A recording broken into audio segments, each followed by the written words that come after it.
বিলাল হোসেন। ক'ৰ পৰা ক'লৈ নি আছিলে গৰু? গৰুখিনি আপোনাৰ মাকমৰ পৰা লৈছো নগাঁৱলৈ লৈ গৈ আছো মৈৰাবাৰী। মৈৰাবাৰী। অ কিমান গৰু আছিলে? 12টা গৰু আছিলে। 12টা গৰু আছিলে। গৰু এতিয়া মালিকে কি কৰে, মালিকে বজাৰলৈ নমাব বুলি কৈছিলে, বজাৰলৈ লৈ যাবলৈ কৈছিলে। বজাৰত বিকে কাগজ আছে, গৰু কাগজ পাতি আছে নহয়, গৰু কাগজ পাতি গাড়ীতে সোমাই আছে। কাগজ চোৱাই নাই মোৰ পৰা যে কাগজ দেখুওৱা।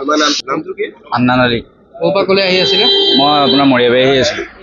মৰিয়াবাৰী মৈৰাবাৰীলৈ আহি আছিলে। কি লৈ আহিছিলে? গৰু লৈ আহিছোঁ। গৰু কি হ'ল? এই আপোনাৰ ইয়াত কিবা ধৰিছিলে আপোনাৰ। চুৰি গৰু আছিলে নেকি? চুৰি গৰু নহয়, চালান আছিলে নেকি? চালান আছে।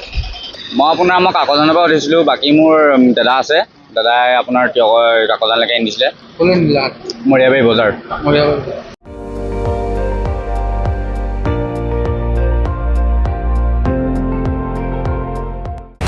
আপুনি চাই আছে ND24, সৰ্বশ্ৰেষ্ঠ নহয় সৰ্বোত্তমৰ দৌৰ।